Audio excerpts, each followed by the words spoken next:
Shortly after midnight on May 7, Indian air assets conducted coordinated strikes against targets inside Pakistan and in Pakistan-controlled Kashmir. Pakistani fighter aircraft responded rapidly, leading to aerial engagements in which multiple aircraft were lost. In the days that followed, confirmation emerged that at least 2 Indian combat jets had been shot down by Pakistani forces, including advanced Rafale fighters. This reconstruction brings together available military briefings, open-source intelligence, and reported wreckage locations to outline how the engagement likely unfolded. Some analysts have described it as the largest air-to-air confrontation in recent history. More importantly, it highlights how Indian Rafales were reportedly engaged by Chinese-manufactured J-10 fighters and why this encounter represents a significant shift in modern air combat dynamics. Between approximately 12:35 and 1 a.m. Pakistan time, precision munitions struck 14 target sets across 9 locations. Most weapons were launched by Indian aircraft operating near their own airspace, avoiding border crossings. Despite possessing longer-range strike options, India relied primarily on shorter-range guided munitions, including French hammer bombs and Israeli spice kits. Indian sources later acknowledged limited use of Scalp cruise missiles launched from Rafales and a small number of air-launched BrahMos missiles fired by Sukhoi platforms. However, the bulk of the ordnance consisted of lower-cost guided bombs, suggesting the operation was conceived as a limited punitive strike rather than the opening phase of a wider conflict. Pakistani military briefings indicate the full engagement spanned over an hour, though this timeframe includes detection, force assembly, interception, and disengagement. Actual weapons release occurred over a far shorter period. Prior to any strike, Indian aircraft had to assemble complex strike packages, including attack aircraft, fighter escorts, possible suppression elements, and airborne early warning platforms. These aircraft did not launch from a single base. Multiple squadrons took off from separate airfields and converged into formation shortly before the attack. While aircraft must remain spaced for safety and maneuverability, they also need sufficient proximity for mutual protection, creating coordination challenges across a broad front. Pakistani officials stated that initial Indian formations included roughly 60 aircraft, increasing to 72 as the operation progressed. Other reports, citing Pakistani sources, suggested as many as 125 aircraft were airborne when including support assets. Combining both sides, total aircraft involved may have exceeded 100. Indian strike groups were spread widely along the border. Although ground targets were separated by roughly 600 kilometers, the total horizontal spread of Indian formations may have approached 900 kilometers. Pakistani briefings described 4 separate Indian axes of attack, each spaced 200 to 300 kilometers apart. Such separation limits the ability of formations to provide timely mutual support during high-speed missile engagements. Each group had dedicated strike, escort, and possibly air defense suppression elements.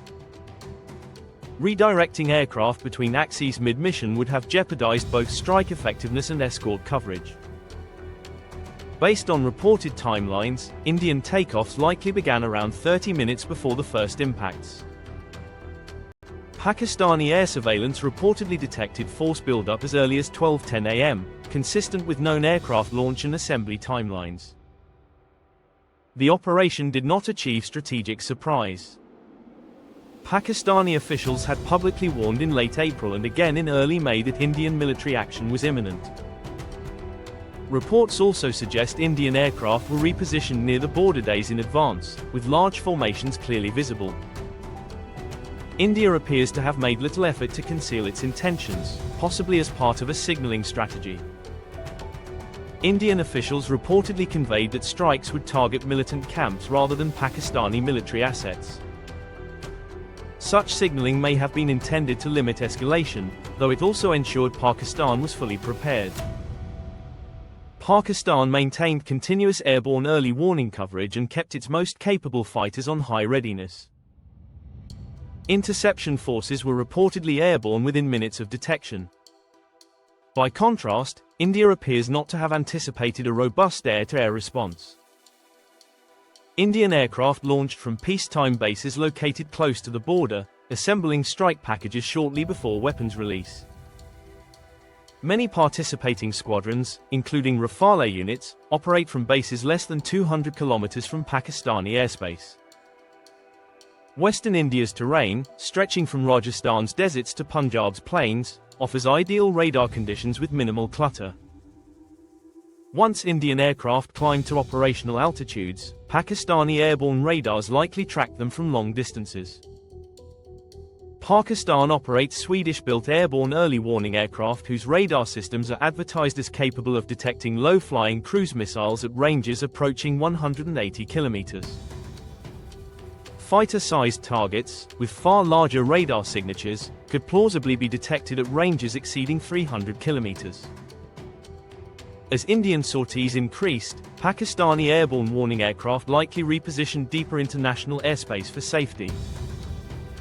Pakistani interception aircraft reportedly began launching around 12:23 a.m., while Indian strike packages were fully assembled by 12:30.